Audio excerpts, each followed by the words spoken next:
Hi, I'm Konstantin Baum, Master of Wine, and a few weeks ago I had a pretty amazing tasting experience that I want to share with you. A viewer of this channel has a Master of Science in Sensory Sciences, and he created a wine tasting kit that he sent to me. In this box are 11 bottles of the same wine. The twist is that 10 bottles were spiked with aromatic compounds. Most of them are associated with wine flaws, and it will be my job to identify these aromas blind. This is the stuff wine nerd dreams are made of. So let's go. Full disclosure, I'm not being paid to do this, and I actually paid full price for this set of samples. I'm still going to link up the website below this video if you would like to order the samples for yourself. Training your nose and your palate is important in my line of work. Wine experts often list a whole range of different flavors when describing wine, but it can be quite difficult to actually identify aromas blind. We often believe that we have traded our sense of smell for our high quality sense of sight because we're not really good at sniffing out drugs from a distance like a dog would be, for example. We still use our sense of smell subconsciously quite a bit, and we are able to identify a large number of aromas from up close. Today we use our sense of smell less often because all of our food is lying in supermarket shelves clearly labeled, so we don't have to identify it anymore.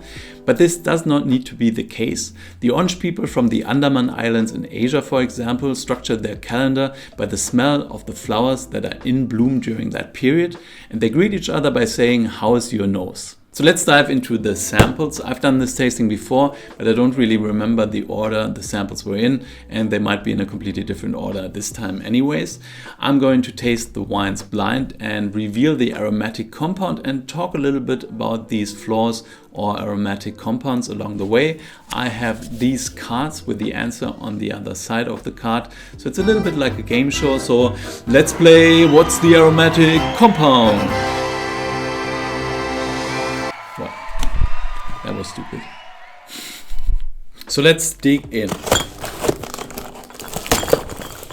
So what they've done here is they've used a relatively neutral white wine and added aromatic compounds to it.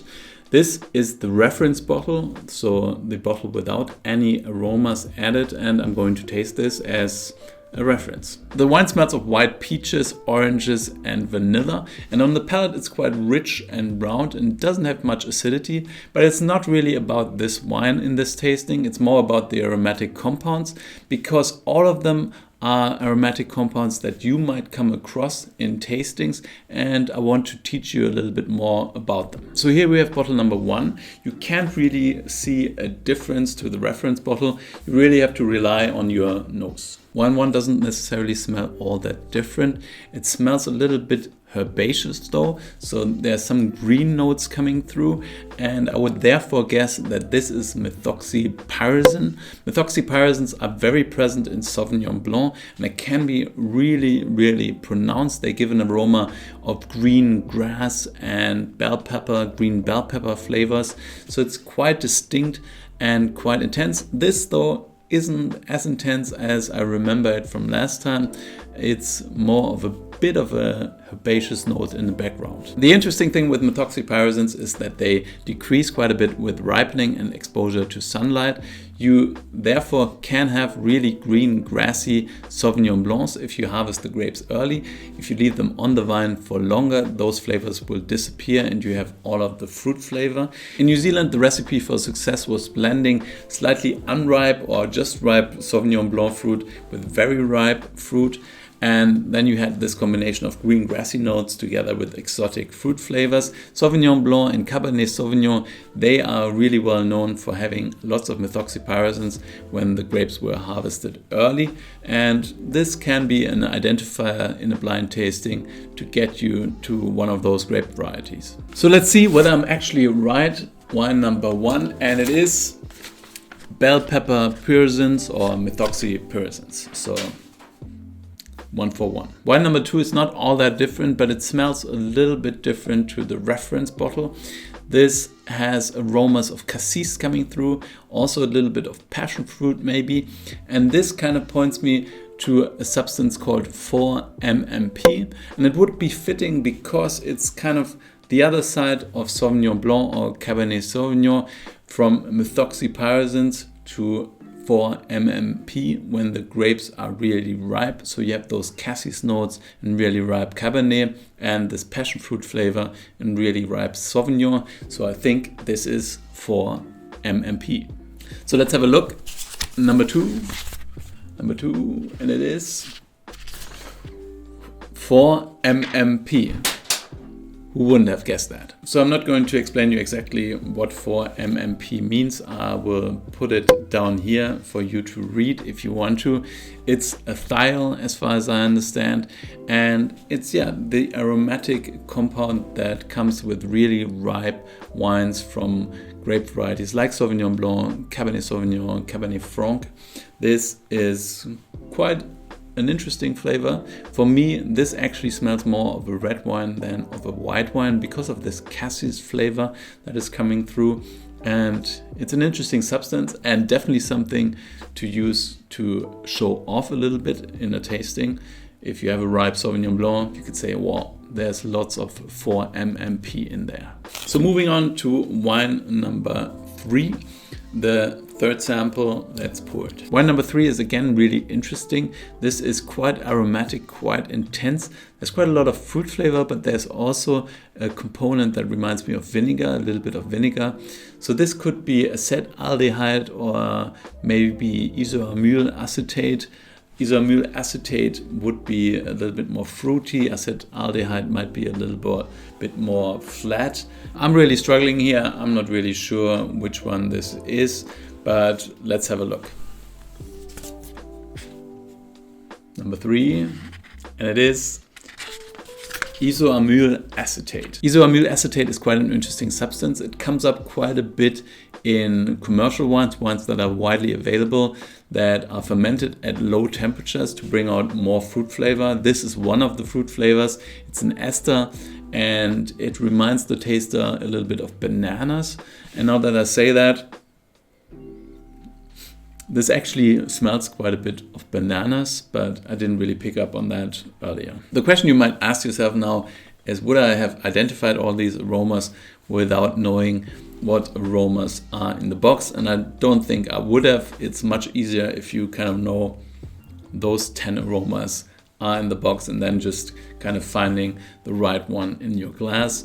But it's still an interesting, challenging exercise. By the way, these samples don't last indefinitely. It says here on the side, used by the 20th of May 2022.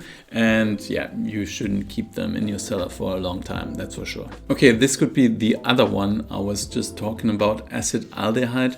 The wine seems to be a little bit more flat. There's a little bit less fruity flavors here. It's still kind of lifted, and there's even some sort of musty flavor coming through. It's often present in Fino sherries, for example. So if you don't like Fino sherries, you might not like acetaldehyde as well. It can be quite interesting, give the wine a little bit of a different dimension. I think in this wine, it doesn't add anything beneficial, but it's interesting nevertheless. So what is in bottle number 4? It's acetaldehyde. Do you say acetaldehyde, acetaldehyde? I'm not sure. It's this. Acetaldehyde is pretty much present in all wines. It's one of the first substances that are created when oxygen reacts with ethanol, the main alcohol in wine. Winemakers tend to be careful with it because it can really ruin the flavor of the wine and the whole impression of the wine.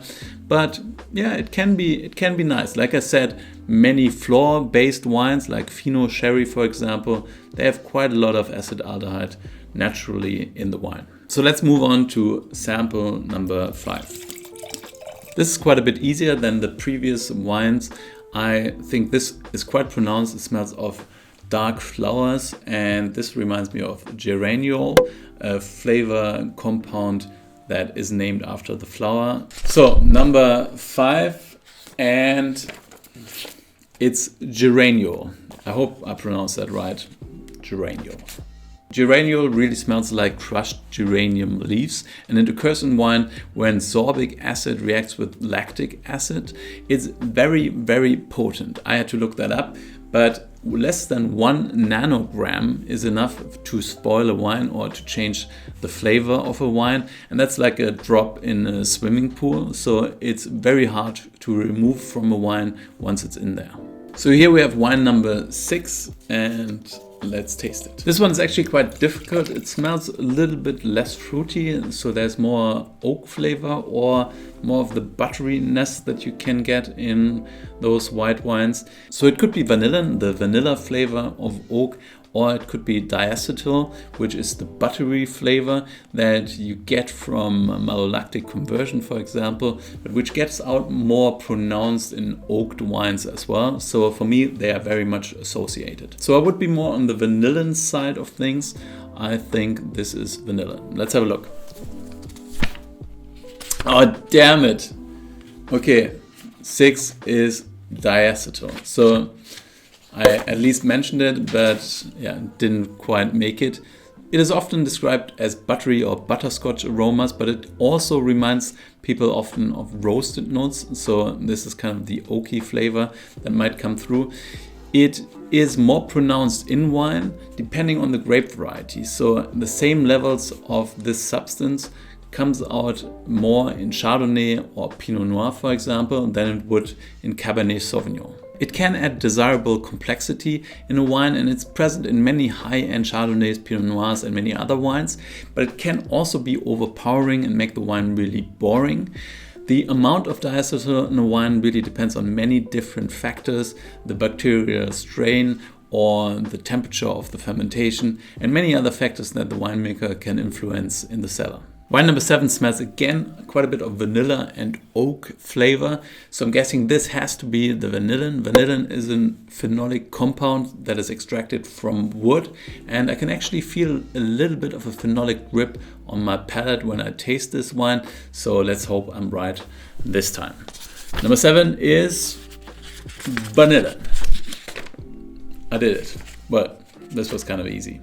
Vanillin is the flavor that is a marker for maturation in new oak barrels that have been just made and were used for the first time. And it's especially present in American oak as opposed to French oak. So you get more of it if you store the wine in an American oak barrique in general than if you would use a French oak barrique. It's getting easier the further we get through the process of elimination, but sample number 8 for me smells quite a bit of coconut, so it reminds me a little bit of bourbon whiskey, and I didn't know this flavor before, but now I know. I read up on it. It's called whiskey lactone. Lactones are present in wood, in all different kinds of trees, and they can give off this slightly coconutty flavor. Lactone levels can vary depending on the tree or even different parts of the tree. So it can be quite tricky for the barrel maker to identify the pieces of wood that he uses for his barrel in order to make sure that it doesn't give off too much of this coconut flavor. Some people really like that coconut flavor, but you have to be very careful with it. On to wine 9. Let's see what's in there. While most of the aromas from the previous samples can be considered a flaw when they are out of balance, this is almost always considered a flaw, especially in Australia and New Zealand, if I remember right. This smells a little bit of an old pipe, in my opinion. So my father used to smoke pipe, and he had those old pipes that smelled exactly like this. It can also smell a little bit more of barnyard, which can be quite off-putting, but it can also be interesting. I sometimes actually like this flavor. This develops from Brettanomyces, and it's called 4EP. Brettanomyces is also called Brett, and it develops especially in wines that are aged in barrels because it survives in those barrel staves. It most of the time is considered a flaw, but in some areas it is kind of the pepper in the sauce. So it changes the flavor for the better and makes the wine more interesting. Some countries, Australia and New Zealand, for example, they really hate bread. I remember that from my times working in New Zealand and traveling through Australia. And in some countries, in Belgium, for example, bread is actually essential for the production of some specialist beers. So the last sample, and I already know what this is. This smells terrible. This is 2,4,6-trichloroanisole, also known as TCA or cork taint, and I'm very sensitive to this flavor, so this really hurts my nose. And I also feel it on the palate. It kind of dries out the palate and makes the whole experience of tasting this wine pretty horrible. TCA generally develops in nature in cork trees when chlorine reacts with phenols, and then those chlorophenols react with mold to form TCA, and that TCA then comes into the wine, gets into the wine generally through the cork, through contact with natural cork. It has spoiled many million liters of wine, and it is a terrible thing if you pull a cork and then realize the wine is corked.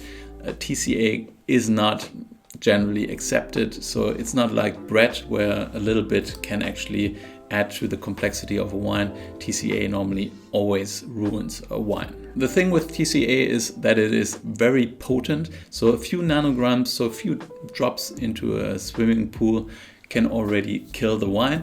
But there are different thresholds. Some people really smell it very easily, some people don't smell it at all. For them, the wine might just taste a little bit bland, but they don't realize that it's actually corked. So thank you for watching. If you like this video, then please like it down here, subscribe to my channel if you haven't done so already. My question of the day is, did you know all of these aromatic compounds? This is quite nerdy, but I hope you learned something about it. Did I miss some aromatic compounds? Please let me know down below. I hope I see you guys again soon. Until then, stay thirsty, and I'm not going to drink this. This is disgusting.